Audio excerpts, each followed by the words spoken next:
gentlemen, welcome back to another episode of Flyin with Best Fight Picks. I'm your host, Flyin Brian, and this special UFC 189 edition of the podcast is proudly brought to you by Unique Kennels, the official bulldog of MMA, raising affordable and healthy bulldogs for the last 30 years. Look him up on Twitter at UniqueKennels71 and also on the Instagram, instagram.com/Unique Kennels. If you haven't had your daily dose of cute, go there to get that in right now. With me, as always, the number one MMA analyst in the entire world, Daniel Levy with MMA Thought and also with Best Fight Picks. You can find him on the World Wide Web at bestfightpicks.com. What you're going to do is you're going to go to that website, go to the upper right-hand corner, type in your email address, and Daniel will send you the plays that he makes for each and every fight card as soon as he makes them. You can also interact with him on the Twitter at MMA Thought and also at Best Fight Picks. Now, Daniel, it seems like it's been a really long time since we've talked to each other, but it's only actually been 2 weeks. The last card that we had the opportunity to talk about was UFC Florida, which happened from Hollywood, Florida, and was main evented by Lyoto, the Dragon Machida, and Yoel, Soldier of God Romero. Can you tell us what plays you made for that event and exactly how they turned out for you? Yeah, it turned out great. You know, our 1.5 unit parlay on Thiago Santos and Alex Cowboy Oliveira, that cashed for 1.39 units. And then it's funny, I said on the podcast that I wasn't going to bet on the Leandro Silva versus Luis Gonzalez fight. And then Luis Gonzalez misses weight by 4 pounds when he goes up a weight class to 170. So I had to fade him immediately. So the 1.5 unit play on Leandro Silva, that cashed.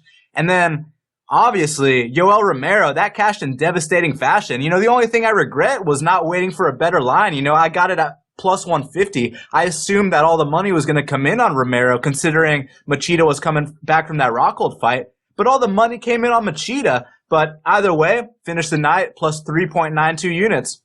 And also the Kountermove team that you made for that event turned out really well for a lot of people. I saw a few people on the social media say that the Kountermove team that you made featuring Tony Sims cashed out money for them pretty big. So this week for this event, I'm going to follow you pretty much on every pick that you make for the Kountermove. And if you're a first-time listener to this podcast or you're not familiar with Kountermove, you need to go to countermove.com and register yourself for every pay-per-view event. There is a free roll, which means you don't have to put any money in and you could possibly win $100. And of course, I will put a link in the description box below for that and you can play along with us.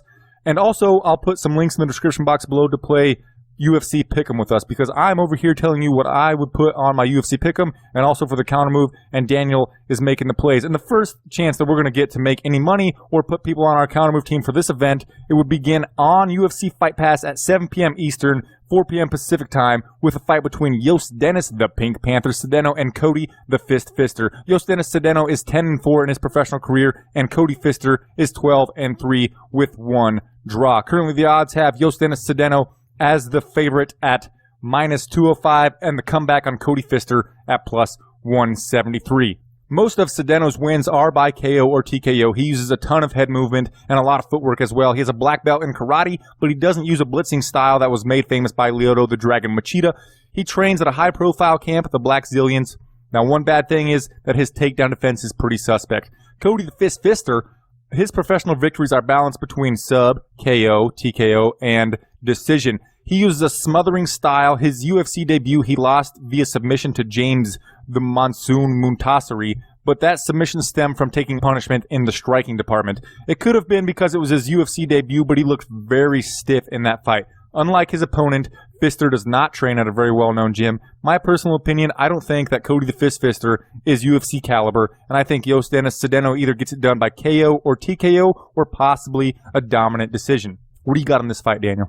You know, like you said, Yosdeni Cedeno, he is one of these karate guys. So what that means is that in order for him to get off on his flashy strikes, he requires a lot of distance. And anytime he faces a guy that puts a lot of pressure on him and gets in his face, he usually crumbles. And not just on the ground, on the feet too. You know, in that fight with Chad Laprie, he got beat up standing and on the ground. So his karate was very ineffective there. And in his fight with Ernest Chavez, who's, you know, one of the ugliest fighters we've seen in a while, Ernest was able to grind out Yosdeni Cedeno. Cedeno's only win in the UFC came against Jared Sanders, and basically it was a matter of Jared Sanders not answering the bell after the first round.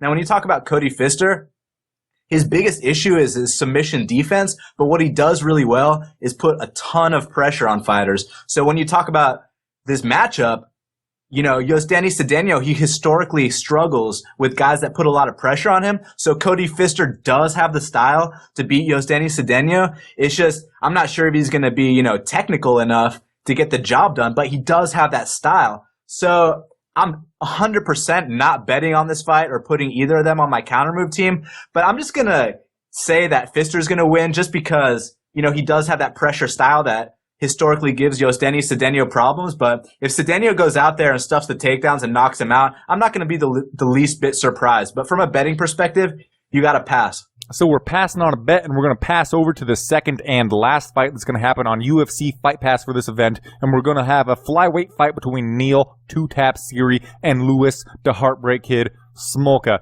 Neil Seery is 15-10 in his professional career, and he will be representing Ireland. Louis Smolka is from USA, and he is 8-1. Currently, the odds have Louis Smolka at minus 120, and Neil Seery is even plus 100. I was honestly surprised that Seery was able to get a win over Chris Beal, but I won't be surprised if he snags a win over Louis Smolka.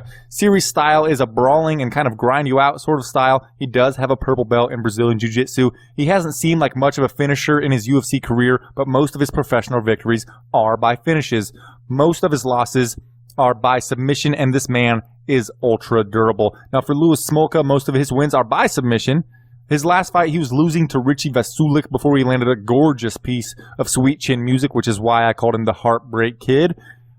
But don't get this guy confused. He is not a KO artist. That was a rare thing that happened. Seery looks stiff in his attacks, and Smolka looks smooth and relaxed. Smolka has a brown belt in both karate and judo. Smolka will have a 5-inch reach advantage and is 12 years younger than Seery.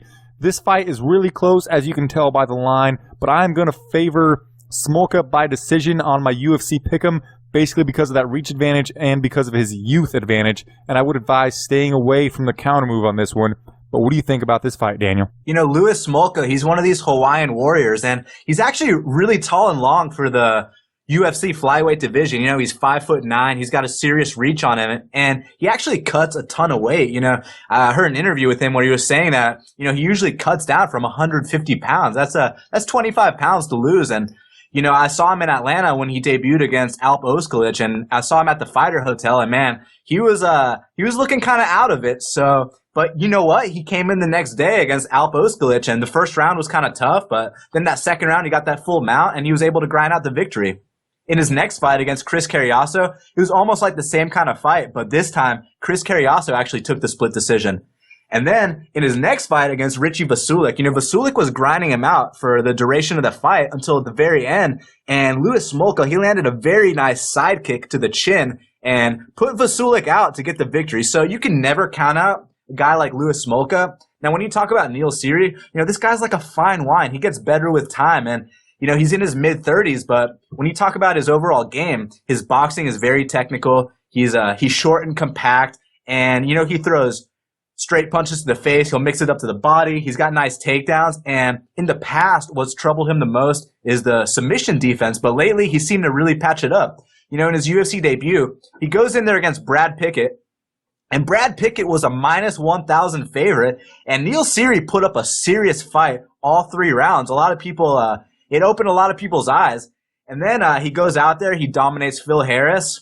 But the fight that, really told us a lot about Neil Seery was his fight against Chris Beal. Chris Beal is the younger, more athletic, bigger guy. And Neil Seery, he weathers the storm. And then he took it to Chris Beal for the last 2 rounds. So as far as a pick is concerned, I do think that currently Neil Seery is the more technical guy. And he should win this fight. But I can't bet unless he's plus 130, plus 150 range. And also, you can't really gauge the improvements that Louis Smolka makes fight to fight because he's only 23 years old. So I'm going to pick Neil Seery, but no bet. I have a feeling that you're going to be picking a lot of Irishmen on this fight card. And for the next fight on this fight card, we're going to move to Fox Sports 1 for those portion of the prelims that begin at 8 p.m. Eastern, 5 p.m. Pacific time for a bantamweight fight between Cody No Love Garbrandt and Henry Bure Briones. Garbrandt is a perfect 6-0 in his professional career, and Briones is 19-4 with 1 draw. Currently, Garbrandt is an enormous favorite at minus 630, and the comeback on Briones at plus 465. Just a few things that I'm going to tell you about this fight is, one, Cody Garbrandt is a future star. He is a killer. Put this guy on your Kountermove team. Now, Daniel, I know that you love to give in-depth breakdowns of every single fight, so just let her rip on this one, my friend. You know, Henry Briones, he is one of these Mexican warriors, but he's extremely sloppy. You know, in his UFC debut against Guido Canetti, man, Henry Briones was getting pieced up on the feet. And then, you know what? He at least showed his heart when he landed that big uppercut. And then he takes the back, and, you know, Canetti tapped out immediately. It wasn't even like the choke was sunk in all the way. So he got that victory. But what it really told me was that he's going to have a big speed disadvantage in this fight. Now, when you talk about Cody Garbrandt, this guy's got the wrestling credentials. He's got the amateur boxing background. And he's moved his camp to Team Alpha Male for his professional career, and the changes have been night and day. You know, he's got very nice technical punches. He also mixes it up to the body, and if he gets up close, he'll get that double underhook. He'll slam you. He'll put you on the ground. He'll pass the full mount and pound you out. So I definitely think Cody Garbrandt's going to run through Henry Briones, and I played the inside the distance prop for 2 units. I love that play, so obviously I will be following you on that. But right now, follow me to the welterweight division for a fight between the GOAT, Cathal Pendred, and John Doomsday Howard. Cathal Pendred is 17-3 with 1 draw in his professional career, and Doomsday Howard is 22-11. Right now, the odds have this fight at basically a pick'em. Both men are minus 110. A couple of weeks ago, I got it out of my system picking against Cathal Pendred, and I will never do it again because, as you like to say, this guy is the GOAT of winning 30-27. He's just super durable. And John Howard might be durable as well, but I think that Cathal Pendred is going to get this done. I've got him on my UFC Pick'em by decision, and currently I have him on my Kountermove team. I'm not that high on Cathal Pendred, but I'm definitely fading John Howard, and even though I'm not that impressed with Cathal Pendred, he seems to win every single time. So I'm certain that he's going to win this one. So I've got him on my UFC Pick'em by decision. And as of right now, he is on my Kountermove team. Another man from Ireland is going to look to get a victory here. What's your take on this fight, Daniel? You know, John Howard, back in his day, the guy was an absolute stud. You know, he went in there against Jake Ellenberger with one eye closed, and he's still bombing those left hooks. You know, he didn't look for a way out at all. He does have a nice left hook, like I just said. He's got a very nice leg kick, but lately he's kind of at the tail end of his career, and his performances haven't been anywhere near as impressive as they were in the past. You know, lately he's been looking to clinch guys up against the fence, and the issue is that he's very small for 170 pounds. You know, he's only 5'7". The guy could foreseeably make 155 or 145 pounds. The issue is that he's a lot older now. It's going to be way harder to cut that weight. So he's pretty much stuck at 170 pounds. And, you know, Cathal Pendred, this guy is your prototypical grinder, and he's a winner in every sense of the word. His record is 17-2, and his UFC record is 4-0. And you can drop this guy, you can beat him up, but he's still going to find a way to win and get that 30-27 on the judges' scorecard. So I usually always bet on Cathal Pendred, but I always bet on him when he's plus money. Right here, it's minus 110. So I'm just going to wait to see if some money comes in on Howard. And if it does, I will like to take a shot on Pendred, but only at plus money, because I think what's going to happen is that, you know, Pendred's going to be able to put him up against the fence, land those knees to the thighs, mix in some takedowns. He's going to avoid the left hook, and I don't think the leg kicks are going to bother him too much. So I do have Cathal Pendred winning this fight, and just waiting for some plus money if I decide to make a bet. Might as well just pencil in a rule that if Cathal Pendred is plus money, to put units on him. I hope that we can get Cathal Pendred at plus money, and I will follow you in putting units on it. The next fight is going to be between what I would consider a living legend of the sport, Mike Quick Swick versus Alex, I'm scary as hell looking, the Dominican Nightmare Garcia. Mike Quick Swick is 15-5 in his professional career, and Alex Garcia is 12-2. Currently, the line has Alex Garcia as a large favorite at minus 410, and the comeback on Mike Swick at plus 330. Now, like I said, Mike the Quick Swick, he's kind of a legend of the sport. He was one of the guys that was competing at a high level when I first started watching this sport, but he had a disease known as an esophageal spasm that threatened his career, and he has sat out quite a long time. He was fought in 2010, then took a break until 2012, and that was the last time he fought. And the last time he fought, he faced Matt Brown, and he was viciously knocked out. So this guy, like I said, hasn't fought in nearly 3 years, and I've given the stat out a whole bunch of times from Fight Metric that a guy that has sat out for 12 or more months only wins 35% of the time. So I don't think that Mike the Quick Swick is going to win this fight. I think that he is faded, and I don't really know why he's making this return. I would love to see him get a win, but I'm fading the guy that faded himself. I'm putting Alex Garcia possibly on my Kountermove team, but I've definitely got Alex Garcia on my UFC Pick'em with a submission in round 3. Daniel, what do you think of this fight? You know, Brian, you just gave out that stat about guys who haven't been active for 12 months. Well, Mike Swick, he hasn't been active for 36 months. I mean, the guy's coming back from a tremendous layoff. And, you know, right where he finished off, 3 years back, he did get brutally destroyed by Matt Brown. But prior to that, he lost his number 1 contender fight at middleweight against Yushin Okami. And then at 170 pounds, he works his way up to another number 1 contender fight. And he lost it against Dan Hardy. And basically what he did was every time he charged forward, Dan Hardy would just counter with that big left hook. And, back in Mike Swick's prime, he was kind of reminiscent of Vitor Belfort in a sense, just in the way that he would finish guys. If he had you hurt, he'd blitz you with like 20 punches and get that knockout. He also had a very nice guillotine back in the day, but his best days are for sure behind him. And when you talk about Alex Garcia, not only does he train out of TriStar, but this kid is an absolute stud. He's a phenom. The only issue with him is that, when it gets to the second or third round, he kind of gasses a little bit. And his chin is also a liability. He got knocked out by Seth Baczynski. But in his fight with Sean Spencer, the first round, he's absolutely dominating Sean Spencer. He throws some big haymakers, a nice uppercut, nice overhand right, nice left hook. But then once it gets to the middle of the second round, Sean Spencer started having some serious success, and he almost knocked out Alex Garcia. But Alex Garcia, he showed his heart, and he was able to get that split decision. And then in his fight with Neil Magny, a lot of us thought that Alex Garcia actually won that fight, but somehow he lost. But at least he showed that he does have a good ground game in addition to his powerful stand-up. He was able to take the back of Magny. The biggest issue with Garcia, like I said, is his cardio and his chin. But I think that Swick's cardio and chin is even worse. So for that reason, I am picking Alex Garcia. But at minus 410, I can't make a bet.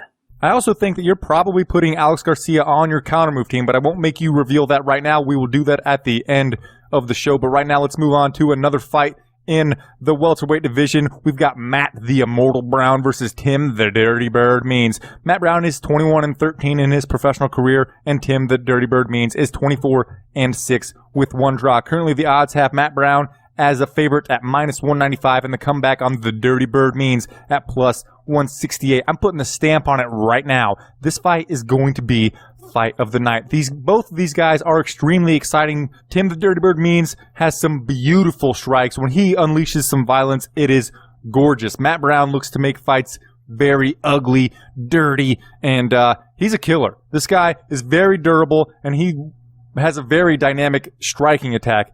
I am putting Matt Brown on my UFC Pick'em by a KO or TKO in the 3rd round. Even though I would rather see Tim the Dirty Bird Means win, I'm picking Matt Brown because both of these guys are extremely good on their feet, but I feel like if it were to go to the mat, it would be because of Matt Brown. He would have a better grappling attack than Tim the Dirty Bird Means, probably some better takedowns, and I just think that Matt Brown is a little better than Tim the Dirty Bird Means. But as I said before, look for this fight to be the fight of the night. This gets the Flyin stamp of it's gonna be awesome. What do you think about this fight, Daniel? Tim Means, he's a real tough, gritty fighter. He's got some excellent Muay Thai, and what he usually looks to do is just counter guys. He likes to walk them down. He's got a very nice body kick. He's got good straight punches, and when he gets in that clinch, man, he'll throw some very nice elbows to your dome and try to put you away.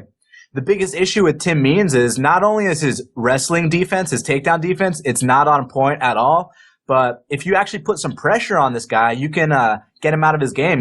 When he fights guys that run away from him like Marcio Lioto and George Sullivan and Diego Lima, he looks like an absolute killer. But when you put some pressure on him like Hernani Perpetuo did, Tim Means looks like a completely different guy. Now, the thing with Hernani Perpetuo is that he only has a gas tank for 1 round. So round 1, he won for sure. But then round 2 and 3, he gassed out completely, and Tim Means was able to take over that fight.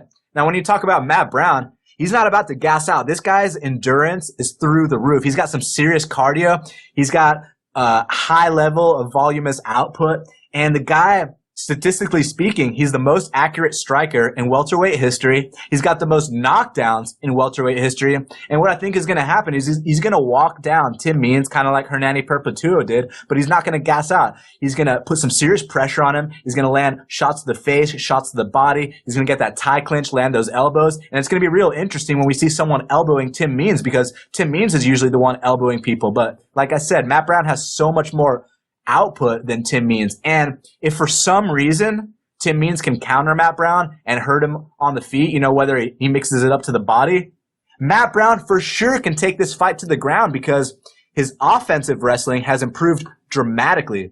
You recall the fight with Robbie Lawler, who's the current UFC welterweight champ, and Matt Brown is going in there, and he actually had some very high-level takedowns on Robbie Lawler. The only issue with that is that, Lawler, he's so athletic, he's so explosive that holding him down is a serious feat in itself. I mean, the guy, he bounces on one leg, he's so damn athletic, and he's extremely hard to take down. But Matt Brown got him down with a boot sweep. He got him down with, he had the single and he transitioned to the double. But, props to the champ, Robbie Lawler. I don't think Tim Means is going to get up if Matt Brown employs that wrestling style. It's funny. When Matt Brown went in there against Johnny Hendricks, he teed off on the feet in the first round and had a very nice elbow to the face. And Johnny Hendricks was like, okay, screw this. I'm taking this guy down. And, Johnny Hendricks, he wasn't trying to pass guard. He wasn't trying to land big ground and pound. He was just trying to keep it chest to chest and just neutralize this guy because he wanted nothing to do with Matt Brown. And, credit to Johnny Hendricks because his offensive wrestling was very on point. He's so damn strong. But, Tim Means, he doesn't have that wrestling background. And I think he's going to get beat on the feet and on the ground. So I got 2 units on Matt Brown. We are throwing a couple of units on the Immortal Brown, and I wouldn't think that it's a terrible idea to put Matt the Immortal Brown on your Kountermove team. I personally am not doing that, but I am putting him with a finish in the 3rd round on my UFC Pick'em. Let's move on to the main card portion of this fight card. At 10 p.m. Eastern and 7 p.m. Pacific time is when it'll start, and our first fight of the pay-per-view portion is a bantamweight fight between a man from England, Brad One Punch Pickett, and Thomas Tominhas Almeida, who represents Brazil. Pickett is 25-10 in his professional career, and Almeida is a perfect 19-0. And also, Thomas Almeida is the largest favorite on this fight card at -850, and the comeback on Brad Pickett at +575. Thomas Almeida is a guy that we're going to want to keep an eye on for the future. He's a possible future title challenger at 135 pounds. And for that reason, among other things, I think that Thomas Almeida deserves to be on everyone's Kountermove team. And I put him on my UFC Pick'em by a TKO or KO in the 3rd round. Now, the reason for that is, if you're new to UFC Pick'em, you get 200 points if you get the fighter right, and you have to do that to get any points after that. And then you get 75 points if you pick the method right, and you get 50 points if you get the round right. But if you pick it by KO, TKO, sub in the 3rd round, and it goes to a decision, you still get 50 points for having picked it to finish in the 3rd round. So I'm giving myself a little bit of leeway there, but certainly we're picking Thomas Almeida. Daniel, what do you think about this fight? I got a lot of respect for Brad Pickett. He's one of these guys that he constantly puts on fights of the night, and he goes in there, he'll take a shot to give a shot. He's got a very nice overhand right, and he's one of these guys, he's a fighter's fighter. You just love watching Brad Pickett fight because it's going to be a serious brawl. The biggest issue with him is that not only is he an aging fighter, but he's extremely slow. So when he moved down to 125 pounds, I was very blown away because he was already one of the slowest guys at bantamweight. So now he moved down to flyweight, which is the fastest division in the entire UFC. I didn't really understand that decision, but now he's back up at bantamweight, and he's taking on what I consider to be a future champion. When you talk about Thomas Almeida, the way this guy strikes, he's a next level striker. His straight punches are very crisp. Once you start blocking up high, he'll mix it up to the body. He's got nice leg kicks. He'll throw flying knees. If he gets you in that clinch, he'll throw those elbows. And if you happen to take this guy down, he'll either get right back up or attack with an armbar. So the guy is super well rounded. And he's also got a lot of heart too. I was watching one of his local fights, one of his earlier fights before he got to the UFC, and he got dropped. And then he gets back up and knocks the guy out. So, the heart on this kid and the skills on this kid, I'm just so damn impressed with Thomas Almeida. Now, as far as the line is concerned, obviously -920, you're not going to play him straight. So I was taking a look at the inside the distance prop But my only issue with that is that, Brad Pickett, he's never been knocked out in the UFC. Usually when he gets finished, is guys drop him and submit him. Against Michael McDonald, Mayday was able to drop him a couple times, and Brad Pickett actually got a very nice blast double on Michael McDonald. And Michael McDonald, out of nowhere, he attacks off his back with a triangle choke and gets the tap. Against Renan Barão, they're standing and begging, for the first round, and then Barão drops Brad Pickett, and he subsequently takes his back with some very high-level jiu-jitsu and chokes him out. So maybe Tomas Almeida can choke him out. Maybe he can be the first guy in the UFC to knock him out. It's just, I think there's a possibility he can go in there and have a 30-26 domination because Brad Pickett is so damn tough. So for that reason, I am passing on the inside the distance prop, but I would like to parlay Tomas Almeida with two people on the Ultimate Fighter finale. I'm looking at Stephen Wonderboy Thompson and Russell Doan, but obviously we're going to cover those fights tomorrow for the Tough Finale podcast. But Tomas Almeida is about to run through Brad Pickett for sure. Daniel, the listeners love how you and I just get straight to it and we just break down the fights. But for right now, I want to ask your opinion on something. We're going to digress real fast for that, and then we'll get right back into the breakdowns. The question I have for you is, both Cody No Love Garbrandt and Tomas Tominhas Almeida are undefeated young guys in the bantamweight division. If both guys win on this fight card, would you rather put them against each other in their next fight or put them on separate routes, possibly both eventually getting title shots? I can see a reasoning for both routes.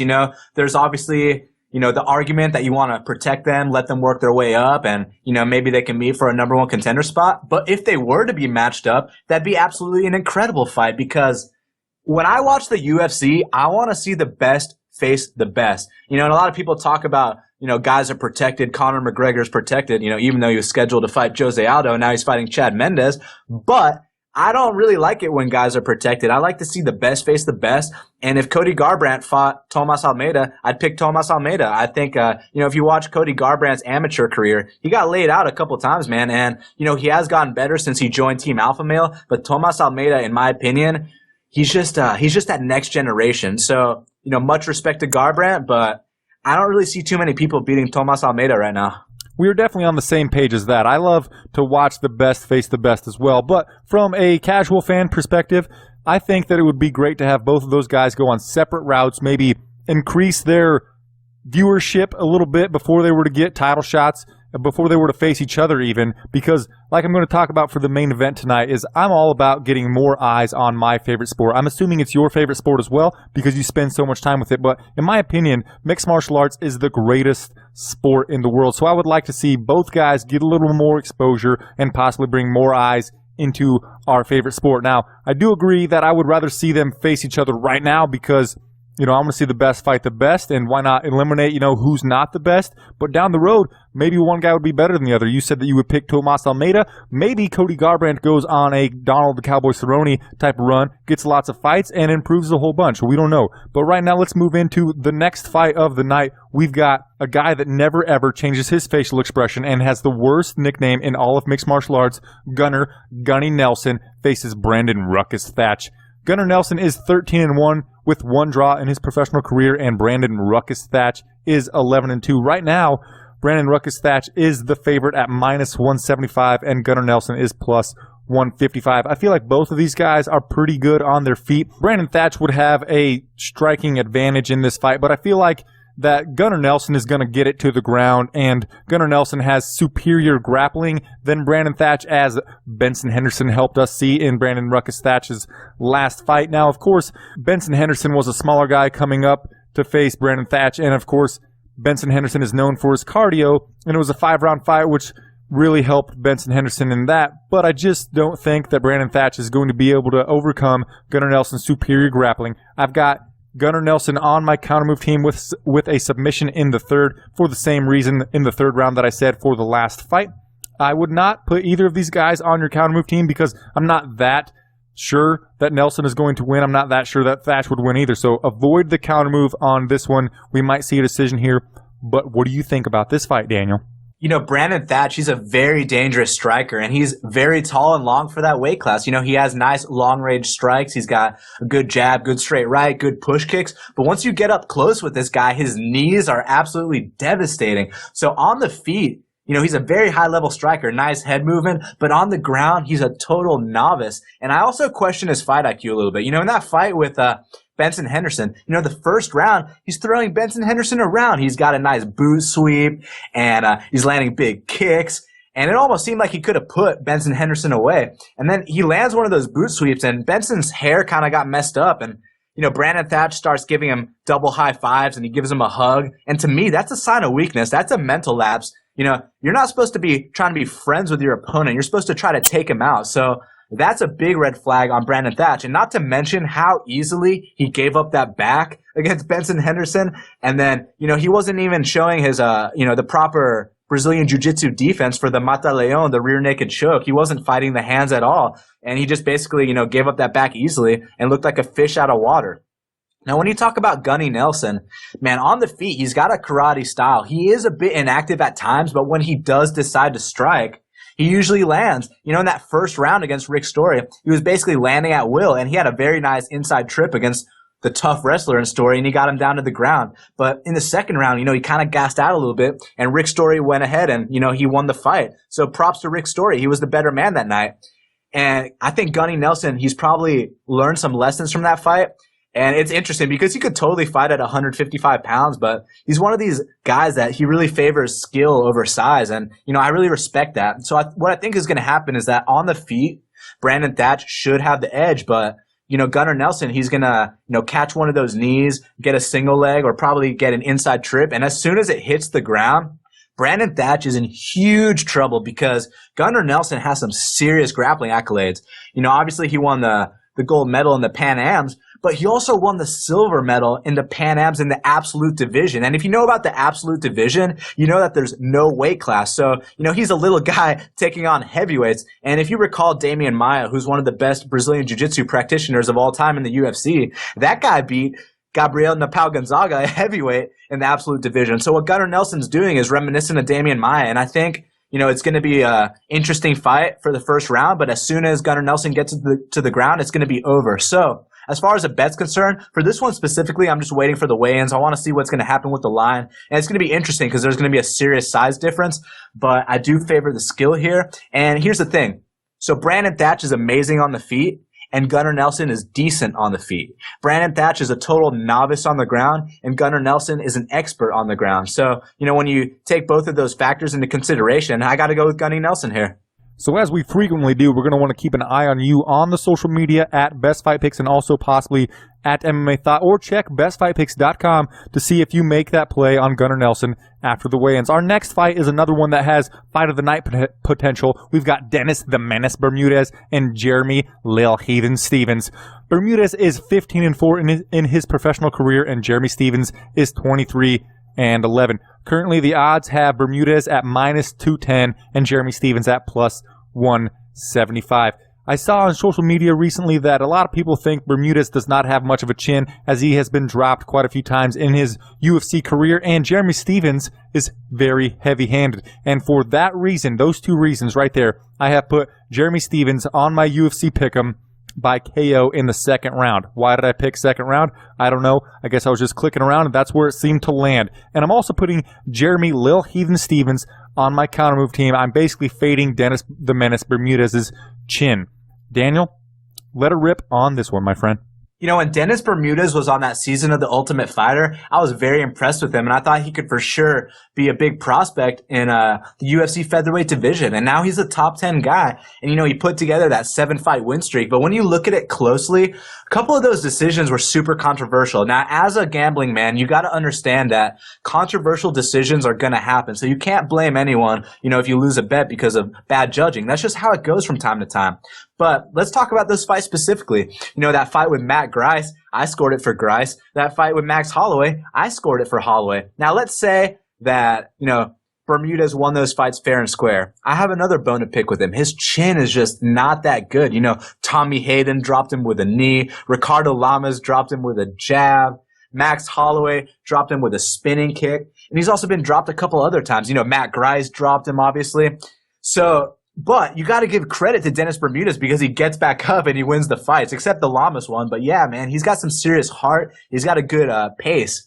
The thing is with Jeremy Stephens is when he hits you, you're most likely going to sleep. And ever since he moved down to 145 pounds, he's been looking better than ever. He had that fight with Darren Elkins where we all know Darren Elkins is a stud freestyle wrestler, and Jeremy Stephens goes in there, stuffs all the takedowns, and beats him up on the feet. And then, he got his opportunity against Cub Swanson in that 5-round main event. And this was Cub Swanson on the win streak. This isn't Cub Swanson that got his soul taken away by Frankie Edgar. This is, prime Cub Swanson looking for that title shot. And, at the time, I actually scored it for Swanson. But when I rewatched it and capping this fight, you can actually make an argument that Jeremy Stephens won that fight because he was really hurting Cub Swanson a lot. Now, as far as this matchup is concerned, Jeremy Stephens, he's made some changes to his game. In that last fight with Charles do Bronx Oliveira, anyone knows that if Oliveira grabs your neck or one of your limbs, you're going to tap immediately. And he had Jeremy Stephens in a locked-in armbar in the first and second round. And Jeremy, he showed off that submission defense like a stud. And he didn't get tapped out by Charles Oliveira at all. But on the flip side, when they got back up to the feet, he was completely gassed from trying to defend the sub. So, his cardio is a question, but I looked into this fight. I actually asked Jeremy Stephens what he's done to address his cardio issues, and he said he got a new strength and conditioning coach. So, you got to give him props for trying to evolve. Now, as far as this fight's concerned, I think that Dennis Bermudez is going to push the pace, and eventually Jeremy Stephens is going to land one of those punches. And I'm not sure if Dennis Bermudez is going to be able to recover. So for that reason, I can't play Dennis Bermudez at minus 210. And if I play this fight at all, it will be 1 unit on Jeremy Stephens at plus 175. But this is another one I'm actually waiting for the weigh-ins for. If Matt the Immortal Brown versus Tim the Dirty Bird Means doesn't end up being fight of the night, I think that fight will be fight of the night because, like you said, Bermudez tends to get dropped and then recover, and that adds a lot of excitement to the fight. But right now, let's move on to the nuts and bolts of this fight card. We've got 2 title fights, and the first one is in the welterweight division between the current champion, Ruthless Robbie Lawler, and Rory, I changed my nickname a whole bunch, McDonald. Ruthless Robbie Lawler is 25-10 in his professional career with 1 no contest, and Rory, his nickname currently is the Red King, is 18-2. His nickname used to be Ares, which means the God of War, and I like that a lot better, but currently the current champion is plus 150, and Rory McDonald is minus 170. I personally don't know why the current champion, who has already beat his opponent, is plus money. But maybe you've got some insight on that. But first thing, let me say that I am kind of cheering for Ruthless Robbie Lawler because he's from Iowa and I'm from Nebraska. And also, I don't understand, like I said, how you're going to fade the champion who's already beat the guy that he's facing. Now, I do like Rory Aries McDonald more than Ruthless Robbie Lawler, so I'm kind of cheering for Rory McDonald, but I've got Ruthless Robbie Lawler on my UFC Pick'em, and I put him by TKO in the 5th round. But I'm not really firm on that, so I'm going to wait for your analysis to see what final play I would make on this fight. Now, because I'm wavering on who I think is going to win on this fight, I would absolutely 100% avoid the counter move on this one. Last thing I want to say about this fight is I don't understand really why it's not getting as much hype. I kind of understand because Conor McGregor kind of overshadows this fight, but it's a 170-pound title fight. I think that it deserves to have a little more hype, but whatever. We're going to ignore that fact right now. Daniel, what do you think of this 170-pound championship fight? Robbie Lawler, he's such an explosive and athletic guy, and he's made a serious career resurgence. Ever since he came back to the UFC and he dropped to 170 pounds, he's just been putting on such impressive performances. And when you talk about that first fight with Rory McDonald, it was a pretty evenly matched fight until the 3rd round, and Robbie Lawler showed exactly why he's the champ, and he took it to Rory McDonald in that 3rd round and dropped him on his ass hard and got the split decision victory. I thought it was a clear 29-28 for Lawler, but moving forward to the present, a lot's changed since that fight. Ever since Rory McDonald and Robbie Lawler went 15 hard minutes inside the octagon, Robbie Lawler's gone 18 rounds. He had 3 5-round wars, 2 of them with Johnny Hendricks, 1 of them with Matt Brown, and then obviously he beat up Jake Ellenberger for 3 rounds. So, What I'm trying to say here is that, yeah, he does have more experience. He is more confident in the UFC. He is starting to feel like, it's his cage, it's his belt. But at the same time, he's put on some serious miles. You don't just have 3 5-round wars and, not put on a little mileage after that. And when you talk about Rory McDonald, ever since his, prior, let's talk about prior to the Robbie Lawler fight.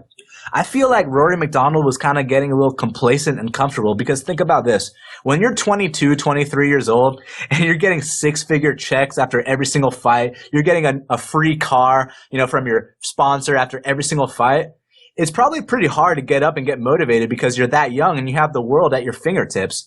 But the Robbie Lawler fight really kicked his ass and it remotivated him. And you can see it in his performances. His first fight back after Robbie Lawler, he fought Damian Maia.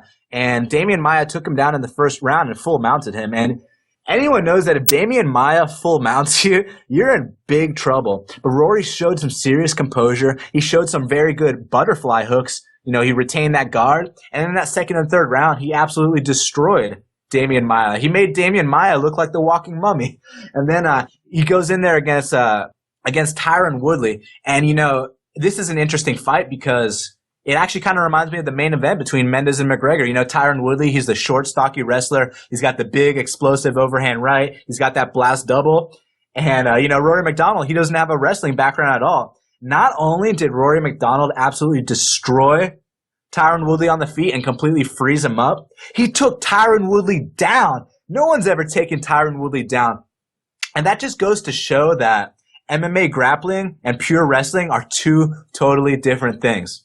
A couple other examples of that I can think of are, Alexander Gustafsson versus John Jones. Alexander Gustafsson has zero wrestling background, and he took down John Jones 2 times. But back to this fight, I think that Rory, he's going to make big improvements as he's been doing fight by fight. We were just talking about the Woodley fight where he looked absolutely incredible. Then he goes in there against Tarek Saffiedine. And, I've never been high on Tarek Saffiedine, but we all know that if you stand and bang with that guy, you're going to eat a ton of leg kicks. And he's probably going to run around the ring and pot shot you and get a decision. Well, that's not what happened at all. Rory McDonald was the one landing the leg kicks on Tarek Saffiedine. And then in the third round, he knocked out the former kickboxer with a devastating left hook, followed up by the ground and pound. So you can see he's making improvements fight by fight. He never dropped guys like that. And now he's doing that, so he's out wrestling Division I wrestlers like Tyron Woodley. He's knocking out kickboxers like Tarek Saffiedine. And now he gets the chance to avenge the loss against Robbie Lawler, except it's for a title now. This is a very tough fight to bet on because I do think Rory McDonald's going to win, but it's just so hard to fade Robbie Lawler. The first time they fought, I picked Robbie Lawler. He was like plus 250, plus 350, and it just seemed like a no-brainer at the time because, Rory wasn't the guy he is now. He was getting complacent, like I mentioned. He had that boring fight with Jake Ellenberger where he just jabbed him for 15 minutes and the entire crowd was booing. But ever since then, ever since the Robbie Lawler fight, the first one, he just has that fire relit under his ass. And I think he's going to win this fight. I don't know if it's going to be a decision. I think there's a chance it could be a finish, because if he does take down Robbie Lawler, he could potentially submit him like Robbie Lawler's been submitted in the past. But Lawler's so explosive. Like I mentioned when we were breaking down the Matt Brown fight, Robbie Lawler can bounce on one foot if you're trying to take him down because he's so athletic. He's got such good takedown defense. But I think Rory, he's going to make the proper adjustments in this fight, and I think he's going to take the fight. So I'm not betting on it yet. I want to see the weigh-ins. But, I'm just very wary of fading Robbie Lawler because he's looked like such a monster lately. But I just think Rory's going to win this fight. As you frequently do, you have talked me into changing my pick. I have now put Rory McDonald on my UFC Pick'em by KO or TKO in the 5th round. Again, I'm picking the 5th round to give me that little buffer. In case it goes to a decision, I can still get 50 points. And I'm picking Rory McDonald because I like him a little better than Ruthless Robbie Lawler. I'm really sorry to Ruthless Robbie because he's from Iowa and I'm from Nebraska. So we're really close. We're used to corn. We're used to flat plains and all that jazz. But I got to go with the guy that I like a little better. I like his style, Rory Aries McDonald. And now it's time for the main event of the evening. We've got Chad Money Mendes versus the notorious Conor McGregor. Chad Mendes and Conor McGregor are both 17-2 in their professional careers, and the odds have the notorious as the favorite at -180 and the comeback on Money Mendes at plus 158. Daniel, I know who you're picking, and for a while there, I was thinking about fading you and picking Chad Mendes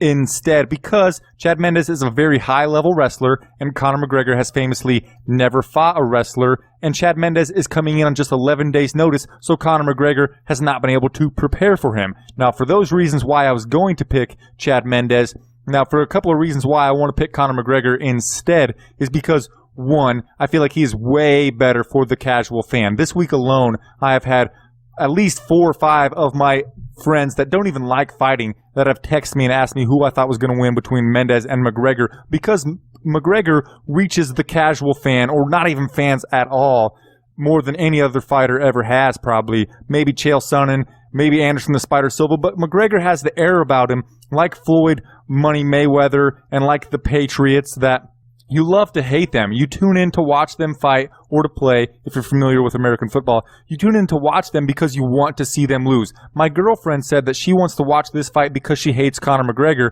and she wants to see him lose. And I love Conor McGregor. I think that he's going to be great for the sport. There's a lot of people that say, "Oh, he just runs his mouth. He's not good for the sport." I'm fading that opinion. I think that Conor McGregor is the best thing to happen to the sport, and I think that it would be wonderful for him to be the champion. And for that reason, among many other things, I have put Conor McGregor on my UFC Pick'em by KO or TKO in the third, but I am avoiding these two guys on the counter move because I've wavered so many times on who I think is going to win. I'm just super excited to watch this fight, and right now I'm super excited for you to drop your in-depth analysis on us. You know, something that I found really funny is how people talk about how Conor McGregor has been protected. I mean, I don't consider Jose Aldo or Chad Mendes to be protection by any means, but let me just tell you something that's even funnier. When Chad Mendes got his first title shot against Jose Aldo, you know who he beat to get that title shot? He beat Ronnie Yaya and Mishihiro Omigawa. And people want to talk about Conor McGregor being protected when he's facing Dustin Poirier and Max Holloway. First of all, that to me is absolutely ridiculous. Let me just say that again. He fought Ronnie Yaya and Mishihiro Omigawa, and then he got his title shot against Jose Aldo. I want to hear what the people got to say about that. I wish they were on the show right now with me. But anyways, as far as Chad Mendes is concerned, after his first title shot with Jose Aldo, where, you know, he got brutally knocked out and all his takedowns got stuffed. Yeah, I know someone's going to say, "Oh, but he grabbed the fence." What about the other 8 takedowns he tried to get before that? They were all getting stuffed. But anyways, so he gets knocked out viciously via that knee against Jose Aldo. And then Dwayne Bang Ludwig came to Team Alpha Male, and he totally changed their game. You know, Chad Mendes, he started knocking guys out. You know, he knocked out Yaosin Meza, Clay Guida, Darren Elkins, and then he got another title shot. Now, what Chad Mendes looks to do is basically he's got a very good feint, and then he sets you up. He makes you kind of guess yourself, and then he throws that big overhand right. And usually when it lands, he puts dudes down. And as far as his ground game is concerned, you know, he is a Division I wrestler, so he does have a good blast double. But on the ground, he doesn't really look to pass the guard. He doesn't really look to, you know, get better positions and land that big ground and pound. He kind of just stalls the fight out once he's on top of you. So the areas that he has the most success damage-wise is on the feet. But when you're talking about someone like Conor McGregor, I don't think you can just throw, you know, I don't think you can have a singular approach against Conor McGregor and only throw that overhand right. You need to be super well-rounded. Now, as far as Conor McGregor is concerned, first of all, people need to stop disrespecting Dustin Poirier and Max Holloway. People say McGregor was protected. Dude, Holloway and Poirier are absolute beasts. Have you seen Poirier's last 2 fights? I know it's at 155 pounds, but he looks like a world champion kickboxer. He had 0 for Conor McGregor. Max Holloway, you know, he's a seasoned striker. He had 0 for Conor McGregor. Now, you know, a lot of people are going to say, yeah, but Holloway wasn't the same man back then that he is now. And you're right. He wasn't. Neither was Conor. But guess what? He was still an absolute stud back then. I mean, Max Holloway was coming off that impressive performance over Dennis Bermudez where, you know, in my opinion, he beat the crap out of Dennis Bermudez until the very end of the 3rd round when Dennis Bermudez was finally able to take him down. But up until that point, Holloway was stuffing every takedown from Dennis Bermudez, you know, who's a high-level wrestler. And interestingly enough, McGregor took down Max Holloway at will, something that Dennis Bermudez, a high-level wrestler, couldn't do. So not only is Conor really good on the feet, he's also pretty damn good on the ground. Everything we've seen from him on the ground in the UFC, has been exceptional. You know, the way he passes guard, he's got that very nice knee slice pass, and you don't just do a knee slice pass unless you're a seasoned grappler. The only other guy I've seen do that in the UFC is Damian Maia. So, I mean, to do that kind of stuff, you can't be a novice. I don't think Brandon Thatch would do a knee slice pass in his fight. I'll tell you that right now. And in that fight with Diego Brandao, you know, Brandao, prior to the McGregor fight, you know, he's coming off that fight with Dustin Poirier where he missed weight by 7 pounds. He got into a car accident 2 weeks before the fight. And he still goes in there and drops Dustin Poirier twice in the first round, you know, before eventually, you know, his gas tank gave out. He was 7 pounds overweight. But against McGregor, he was in the absolute best shape of his life. And McGregor ran right through him. And, you know, there was this little sequence where Brandao put McGregor up against the fence and he was trying to get that double. And McGregor reversed it with a beautiful lateral drop. And, you know, like I said, you don't hit a lateral drop unless you're a, you know, very skilled fighter. So everything we've seen from him in the UFC, grappling-wise, has been extremely high level and technical. Now, I know a lot of people are going to talk about when he got subbed in his 3rd and 6th pro fight, but let me tell you something. He didn't even train jiu-jitsu back then. You know, I heard an interview with him, and he literally thought he could get away with solely being a striker in an MMA match, and boy, was he very wrong. So you know what? Like the true warrior that he is, he made the proper adjustments. He's working with John Kavanagh, 2nd degree black belt in jiu-jitsu, and he's working with a 7-time Moldovan national champion on his wrestling. So, I mean, his grappling shouldn't be questioned at all. Now, as far as what he does in the stand-up, he has a very wide arsenal of strikes. He's got a spinning heel kick. He's got a back kick. He's got a teep kick, a wheel kick, front leg hook kick, back leg hook kick, tornado kick, crescent kick. He's got knees. He's got straight punches. His left cross is deadly. He's got uppercuts and various other capoeira, taekwondo, Muay Thai, boxing, and grappling techniques. Basically every shot in the book. Whereas, you know, Chad Mendes, he basically only has his right hand, which he throws as an overhand right and as an uppercut. You know, eventually, you know, from time to time, you'll throw leg kicks, but Conor McGregor's going to check those leg kicks, and he's a southpaw, which is going to make it very hard for Mendes to land those kind of shots. But one thing I got to say, if there's anything that a southpaw is susceptible to, it is the overhand right. And, you know, Chad Mendes does have a money overhand right. But McGregor has an 8-inch reach advantage. And not only does he have that kind of reach advantage, he knows how to use his reach. He knows how to use his range. His footwork is pretty damn good too. Now, when I first started breaking down this fight, I should have, you know, started off with this. Every once in a while, there's a guy that comes around that's just special. You know, there's Anderson Silva, John Jones, Anthony Pettis, a guy that just stands out from the pack. And most of the time when a guy is super confident on the feet, enough to throw a wide variety of high-level techniques, such as, you know, the stuff that Conor McGregor throws, you can assume he's pretty damn confident in his ground game to throw so freely because he doesn't really care because he'll get back up. Now, a couple examples of that, you know, from guys that aren't Conor, Carlos Condit, he doesn't have a wrestling background. Johnny Hendricks takes him down. Condit gets back up. You know, Anthony Pettis, you know, he fires off those kicks to Benson Henderson's ribs. He gets taken down. And then he taps out Benson Henderson with an armbar. So just because you don't have a wrestling background doesn't mean you can't beat a wrestler. You know, Rory McDonald and GSP, those guys don't have wrestling backgrounds, and they out-wrestled wrestlers. OSP, you know, he got taken down by Patrick Cummins, the Olympic wrestler. He gets back up and knocks him out. So Conor's skill and technique is very, very high level. And everything we've seen from him on the ground, which is everyone's question, in the UFC has been exceptional. So I for sure got Conor McGregor here. And what I'm doing is I'm putting 4.5 units on Conor McGregor straight up. And then I'm putting 2 units on Conor McGregor inside the distance. Now, you know, obviously people want to talk about how, oh, he had his hands down against Dennis Siver. Yeah, he completely disrespected Dennis Siver because it's Dennis Siver. He's not about to do that against Chad Mendes. He's going to take it a little more seriously. Now, as far as the bets are concerned for this fight, I'm either going to win big or lose big, but I'm leaning towards win big. And I think Conor's going to KO Chad Mendes and become the UFC interim featherweight champ.